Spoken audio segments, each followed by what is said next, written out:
Welcome back to the Daily Crypto Market Update. Congrats on a very bullish close for July. The close was at 8.04% with volatility, which is what I measure from wick to wick, at about 17%. Why am I smiling? Well, over here in the Better Traders Club, I track historical performance with the Crypto Historical Monthly Performance Sheet, the Champ Sheet, and literally we hit our target, 8% for the month. I would love to see Bitcoin go higher. I believe it can.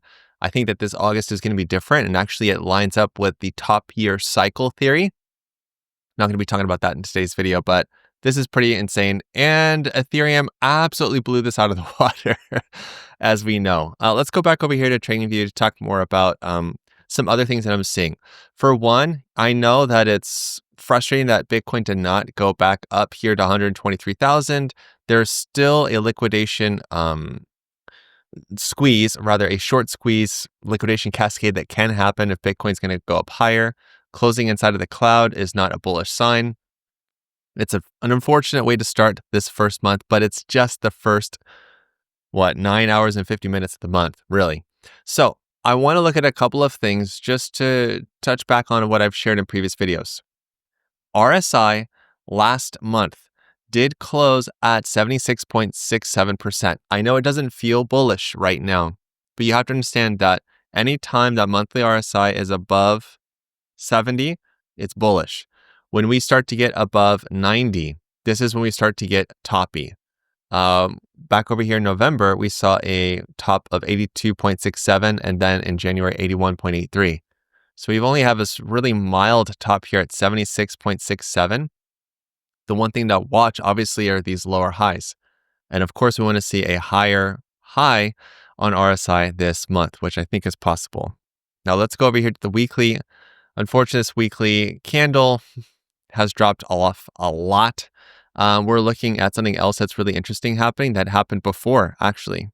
Not just the drop, the pullback, but we're looking at TBO resistance right here. That was previous at 107, got pushed up, and we had a pullback. And then we saw it get pushed up now again, a second time, which is pretty wild. On the daily time frame, unfortunately, there's a pretty big problem. And that is a TBT Bearish Divergence Signal that's finally printed here. Not to mention, Bitcoin is taking out the low set here over on Friday, which means that we are heading towards our fair value gap bottom, which is super unfortunate because, taking out that low right there, it's not a fun way to start the month. So our fair value gap still hasn't been filled. That has a target down here of about $111,000, which would be a pretty rough entry, I'm not going to lie. But that's kind of what happened last time too. Taking away these guys, you can see TBT Bearish Divergence Signals, and then the price going inside of the cloud, falling basically down here to this third line. So you have TBO fast line, medium fast, medium slow, slow. So this is a good target, which is right now at about $111,796 right there, which actually lines up pretty well with our entry here at about $111,210. Now, the one thing to keep in mind, again, that's really important when we have pullbacks like this, is what's the trend. The macro trend is still up for Bitcoin. I know it doesn't feel like it, especially with a pullback like this happening and yesterday's close being very disappointing. Taking out this low from last Friday is also disappointing as well. But again, even on the weekly, the macro trend is still up. It's actually been up this entire time, even though we had a pullback here from 109K all the way, that was weird, all the way down here to about 73K. I am not saying that that's going to happen next, but it is, we do have a fair value gap that has to be closed, which really, really, really sucks. I'm not going to lie. The other thing that's happening that's important as well is that as daily RSI begins to cool off more and more, we actually are getting a setup for an RSI reset. And an RSI reset happens when daily RSI, and I use RSI with a length of 7, when it crosses below 25, and then it comes up. Not when it crosses below, but when it comes up, that is an RSI reset right here on March 1st, and again right here on April 8th. Both of those really good entries compared to where Bitcoin went. Here we go. On the 22nd of June, we did not get a cross below. It literally stopped at 25. So seeing RSI fall down below 25 will be pretty rough, but it gives us an entry opportunity. So all of you that have been waiting on the sidelines to buy some Bitcoin, now would be a great time. Well, rather when we see this happen, and it could still take a couple of days. Ethereum is also having a pullback, and I think, to be honest, Ethereum falling yesterday down almost 3% did more damage than Bitcoin falling, to be honest. And the reason is because everyone's looking at Ethereum as the leader for the altcoin rally. I mean, also the ETH-BTC chart, which I didn't prepare, but one thing that was really clear that I was talking about in the Better Traders Club for a while is that it really needs to push above the 382 Fibonacci level. It could still happen, but basically Ethereum still has to outperform Bitcoin. So if that means Bitcoin's going to fall, that means Ethereum has to be pumping in order for it to actually push above this level, which is a tall order, to be honest, but it is a strong bullish chart, which is good. On the 4-hour, nothing really to talk about here for Ethereum, or on the weekly, not really anything other than the fact that it has approached significant resistance. I've tried to make this so obvious multiple times. It's a great move. Honestly, there's not much to complain about. Ethereum pumping up here from the beginning of July to the end of July, up 50%, is a ridiculous, ridiculous move. A 1-month move of 48%. Wicking up here, even to resistance, is crazy. Now, don't freak out too much about this red triangle, the TBT divergence that's here on the monthly, because we've just started the monthly candle. There was a clear one here for a pullback. This one was back over here at the 2021 top. This one is here in December. We are literally just getting started, so you can't freak out about stuff like that. I need to do this. There we go. So on the weekly, we're still looking okay. It's just very clear overhead resistance. I do think that Ethereum can hit higher target, and I do think that August will be bullish. I know. Now, this is the not good part that I'm not really excited about. That's like putting it lightly. I'm really not happy about this. I'm actually very frustrated and disappointed that this is happening. And this has to do with stablecoin dominance. So yesterday I said on the stable.c.d chart, which is stablecoin dominance, but it's combined, looking at all of them together, it printed on Wednesday a TBT Bullish Divergence Signal. I really wanted that to be wrong. And I wanted it to be wrong because anytime we see an increase on stable.c.d, that's a reflection of an increase in fear in the market. It's much clearer to see it here on USDT plus USDC dominance. If we see the TBT Bullish Divergence right here, and we also see another one right here, yes, there was a little bit of a pullback. Yes, this one pushed up a little bit higher and it chopped a little bit. But the fact that stablecoin dominance is inside the cloud, it's a really bad feeling. Yes, I know I've been saying over and over that the slow line is angling down. The macro trend is bearish, but this is not good. This will put a pretty big pause on alts pumping for quite a while, in my opinion. That's a lot of peace. Bitcoin dominance is also getting ready to print a TBT Bullish Divergence. But again, we have 23 hours left. We can't really get too freaked out about this just yet. But honestly, it's not a good sign. I really want to see it's going to flash on and off because it depends on everything that happens today. We can't really be too freaked out just yet. There is one, this is another thing that's really frustrating too. And I'm sure that you feel this as well. We will see so many great news announcements and stuff like that. This one is from Visa. Visa adds support for PayPal USD, USDG, and Euro C stablecoins. Stellar and Avalanche join Ethereum and Solana for on-chain settlement. And what does the price do? Right? It's just insane. And you know what's even more frustrating? This. So I want to just commiserate with all of you. This is a position that's been open for TON for 119 days. You want to know what's so frustrating? Holding for 119 days and literally being so close to hitting your take profit target, you could literally just taste it. And then what happens? A searing hot iron gets put on your tongue instead, and you get slapped in the face by Hulk Hogan from the grave. But the reality is that when we look at I'm sorry. God rest his soul. Hulk Hogan was an awesome guy. Oh yeah. the main thing is that you will see this happen so much, where you see a chart going so close, almost hitting your take profit target, and then it gets slapped back down. I have a really painful example to share with that in a second.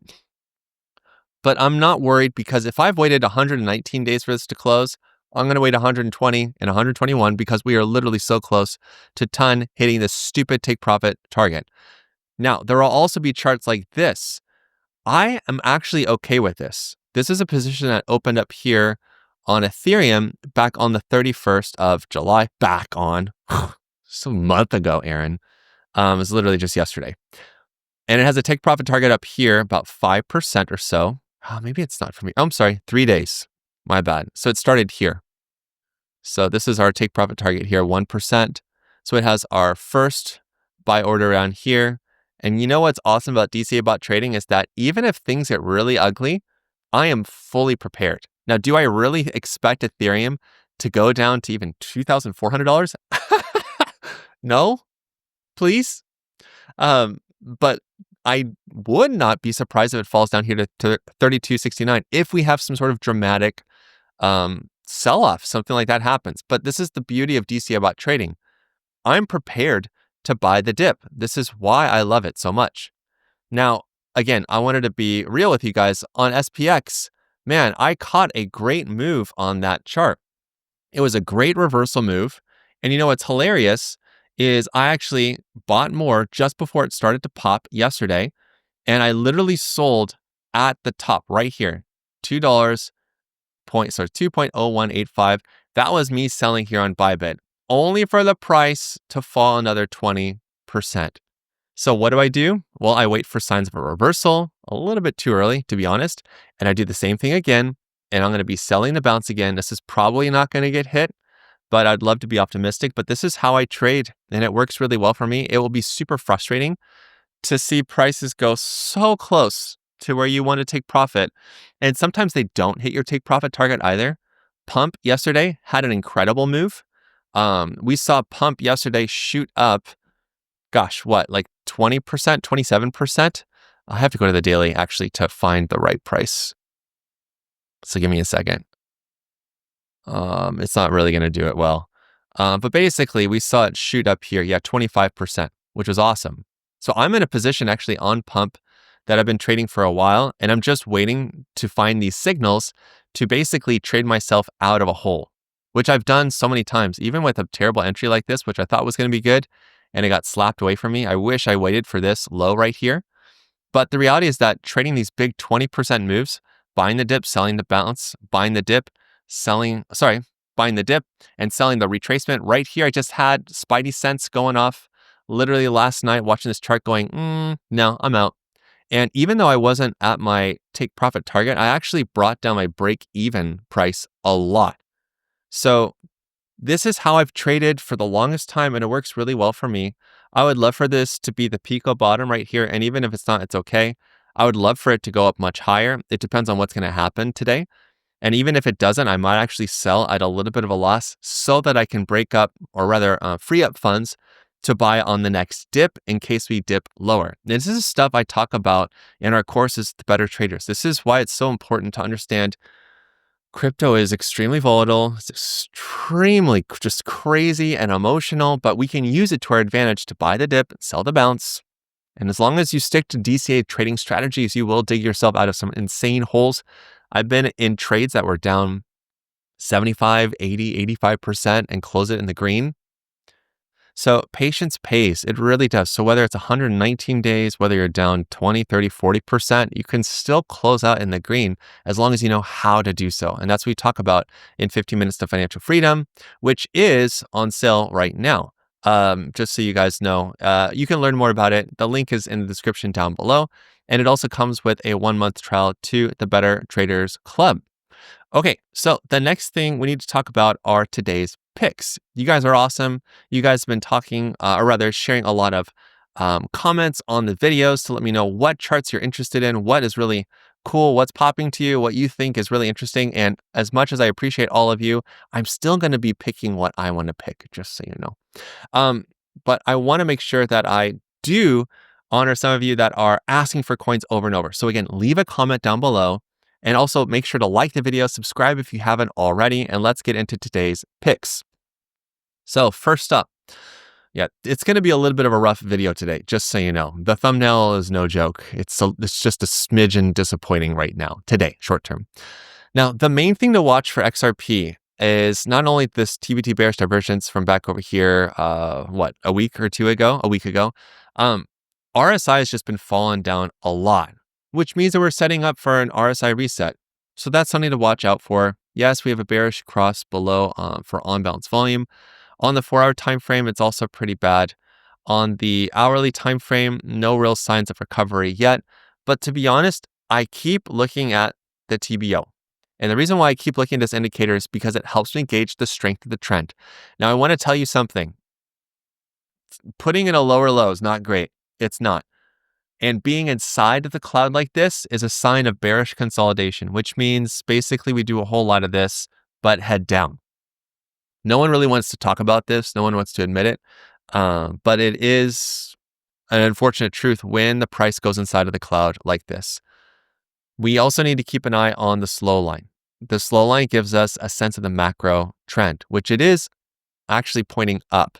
On the weekly time frame, it's strong bullish on multiple counts. We can't get too freaked out on these pullbacks. Again, these are opportunities.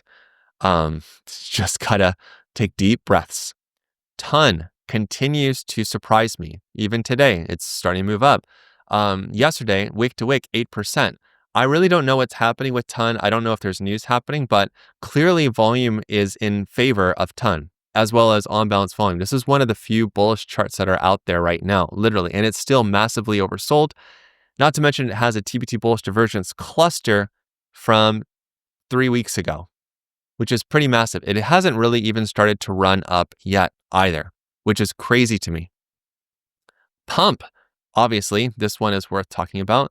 Not only did it have an RSI reset, which again was when RSI crosses up above 25, we saw a really nice, actually a couple of really nice things happen recently. The major thing that's happened recently is we saw the price break above resistance here. Let me go ahead and just clear up the chart for a second so you can see it a little bit better. When we see a break of resistance like this and a bounce back to it, this is called a bump and run. So when we see the price break above, it returns back to previously broken resistance, and we see it bounce off of that as support. That's what we call a bump and run. Now, this one had a bump and a run and a tumble. That's okay because pump is still, it's susceptible to what's happening right now. And Bitcoin is obviously weak. So we have a pullback happening here on pump, but it's not such a big deal, to be honest. And the reason why I say that is because the fact that it's starting to show green right here means it could be a new pivot low. And putting in a new pivot low at a higher price is actually a really positive sign where we could see it start to move up here to the 382, which would be a 30% increase, which would be really crazy, especially considering how bearish things feel right now with Bitcoin starting the month red. But again, the good news is that it's above this quote unquote hurdle. That's a great sign. RSI put in a higher low as well, which makes me think that it's going to be going back up and we'll see a much higher reading on RSI. The one thing that did not happen, unfortunately, with on-balance volume, which is this blue jagged line, is we started to see it hold above the white moving average, and it started to flatten out, but it fell down a little bit. What we want to see happen next is this white line curl up a lot to show a strong bullish trend. But that's only going to happen when the blue line really starts ripping, and that means day over day over day, we're seeing pump shoot up higher with lots of volume to follow. Okay, so it's still a very risky trade, but I feel like this has a lot of interest now that it made this move yesterday, and I think probably saw a lot of shorts getting squeezed as well. On the daily time frame, I can't really see any. Well, I guess the only good thing about it right now is that it has a higher open today, but I don't know necessarily about shooting up today. 32%? I don't think that's likely, but I think that this move was good because it probably shocked the market to go, whoa, pump actually made a move higher. And again, this is a hated coin, so I like these asymmetrical plays. Now, the unfortunate news is that we have lots of bearish news. For one, SUI not only has a TBT Bearish Divergence Signal back over here, Not only did it close inside of the cloud yesterday, down 3%, but now it's in progress of printing a TBO close long.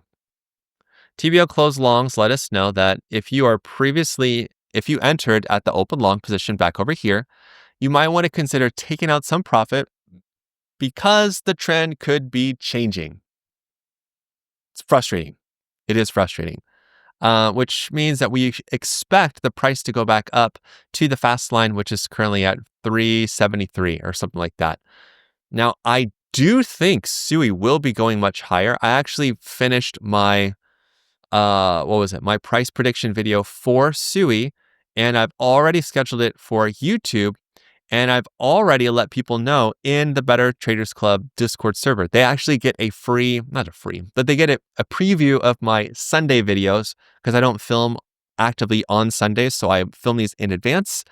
I'm not going to give away anything about this, but it is coming, so you're going to want to make sure to subscribe to this channel, turn on your notifications. You're going to keep an eye out for that video coming out on Sunday. Bitcoin Cash, this one put in another TBT Bearish Divergence Signal. This chart's just good for trading. I know you don't want to hear that. We just want to hear charts that are good for holding, but it had a pretty nasty pullback. Yet, look at all this price action, just up 6%, down 6%, up 5%, down 5%. This is all good stuff, especially on faster time frames. It is frustrating to see it suffer. It is frustrating to see another TBT divergence. The last time we saw this, the price pulled back to the cloud, but it's set up for TBO springboard bounce. Here in mid-July, and again here in late July, did the same exact thing. So guess what? I'm expecting the same exact thing to happen. Crow, this one is starting to get really, really iffy. And unfortunately, on the 4-hour time frame, I'm seeing some really bad signals for Crow. This is called a TBT Bearish Divergence Cluster. So if I take away the TBO, this yellow mark right there, this is letting us know, oh man, watch out. So it could be wrong, sure, but I have refined these signals and the settings to let me know, like when these yellow tags are flashing, I'm paying a lot of attention. Now, I will say this, that Crow is still very bullish. I did make it clear that it was struggling too much just below the 382. It really should have popped above it. But if everything's going to have a pullback, this will too. So, of course, our target's going to be here, the TBO fast line, which is at about 1274. Now, again, for more not so great news, more TBO close shorts. I wish. Close longs, which are the bearish version. Here on Doge, here on Tau a couple of days ago, we're still waiting for the price to go up. Now, one good thing that's happening here on Tau is that it actually is going to be putting in an RSI reset. We don't want to rush into anything yet. We want to wait until we have confirmation. If you want to do that, you can set up an alert here for Tau, and the condition will be RSI, not this, but we want to see crossing up the value of 25. And you want to have it be once per bar, maybe once per minute. That way it's going to let you know over and over if you want to be pinged a lot. And of course, set up your notifications so that way you're notified in the app. There's a pop-up that'll pop up here. That's the toast notification, and then a sound. So that's something you could set up as well if you want. Bonk, this one unfortunately is looking pretty beat up too. TBO closed long after it falling further, but notice where it stopped. See this long level right here? Let me take away the fib levels. This is historical TBO support, and basically the price dropped right down to that. We should see it bounce from here, but again, things are starting to look really rough around the edges. Arbitrum, this one also printed a TBO close long. Note, it was after 2 TBT Bearish Divergence Signals. Say this one printed a TBO close long. Note, after TBT Bearish Divergence. And unfortunately, our beloved SPX not only has a TBT Bearish Divergence Signal on Wednesday, but yesterday, it closed down 10%, losing the nice momentum it had as it went up here to like $2.02 or so, and it fell down. Now, being inside of the cloud sucks. It really does. But we have a target here of the daily fast line. And we've seen this happen so many times before with SPX. So what do? We focus on the slow line, which is still moving up. I know it doesn't feel great to experience these pullbacks, But you know what? This is how we make money trading with the DCA strategy. On the 4-hour time frame, it's very much oversold, especially in regards to 4-hour RSI, which is still really, really rough in regards to it being like early. I think it's a better way to put it. Yeah, it's looking pretty rough around the edges. But again, when I go to the weekly, it's still a strong bullish chart. It really is. I know you guys don't believe me, but it is. This one also has an open TBO close long from back over here on Tuesday. We're still waiting for the price to retrace. Yesterday was so close to tagging it. Close, but no cigar, right? Hype. This one also put in a TBO close long as well. Now I have 4 charts here that I just want to draw your attention to. But before I do, I want you to also sign up to Femex in the link in the description and all this stuff that's down below. Go ahead and click the link to sign up because it's Femex, Aaron Dishner, Coin Bureau Trading, all this fun stuff. The reason why is because the video coming on Sunday, I'm really excited to share something with you, and it's through Femex. So make sure that you sign up, that you use the link that's here, so that way you get all the bonuses that are included, all this stuff. And yeah, just want to let you know before I finish out the video. So Aptos, I know a lot of you keep asking for this chart. It's just super beat up. Again, notice TBT Bearish Divergence right here back on Wednesday and just got smacked down. It was moving up so well. So it's really discouraging and frustrating. But now that it's super oversold, confirmed oversold on RSI, closing yesterday at 24.26, that means that it's a candidate for an RSI reset. I know you guys hate me when I say this. I'm sure you do because I would hate me too. It's like, no, I don't want an RSI reset. I want to see everything going up higher, up and to the right. But to be honest, moments like this, when we buy the dip, this is how we make a good chunk of change. And we want to be agile. This is why we use a DCA strategy. So this is what I'm looking at and waiting for Aptos on the weekly. I'm still expecting a major move from this, especially given the fact that every single time we've seen these TBT divergences, it's marked a good entry point for a topside rally. Fartcoin, this one broke the 618 level, which is insane to me. Yesterday, it fell down 8%, and it's actually down here to the very bottom of the cloud, just like it was back over here in June, both of these days, before it rallied right back up. Now, I also want to draw your attention here, literally drawing it. RSI is oversold. We'll probably get an RSI reset today. Now, Fartcoin has fallen really, really far. But now that we know where it is, I mean, this is also an insane entry. I'm going to be entering here. And I want to take a trade up here to the fast line. It might take some time. It might still fall lower. But the reality is that being down here at the TBO slow line, it's a pretty insane oversold chart. Anytime it gets super duper overbought or oversold, this is where I pay a lot of attention and I get really excited. This one had some really weird volatility yesterday. I was really excited initially because, of course, I was waiting on these TBT Bullish Divergence signals to do their thing. And we saw that with a move 5% above that. But really yesterday, it shot up about 20%, which is really exciting. Unfortunately, it literally gave it all away. But volume yesterday was really interesting. So I'm hoping that because this moved up, that S will have another push up to test it again. But one thing to just keep in mind, the fast line, this pink line right here, is always the first touch point. That's always the target for when charts are super duper oversold. So if you're trying to buy the dip and you're looking for a good place to take profit, the fast line is a good place to take profit on oversold charts. And it's also a good place to find a re-entry on an ascending chart like we saw back over here. And last but not least, helium. This unfortunately is not looking good. It closed below yesterday and now it's opening below previous support. It's pretty oversold, which is frustrating. Not yet officially oversold with RSI. But again, things are just really, really oversold in the short term. We had such a good setup. I was really, honestly, very optimistic about how things were looking yesterday. And then all of a sudden, it just crumbled. The reality is that we've just started August and there's still so much market left to conquer and we are going to have pullbacks, but don't fear. Watch this video next. And until the next time, you know what to do. Stay awesome and stay in the green. Peace.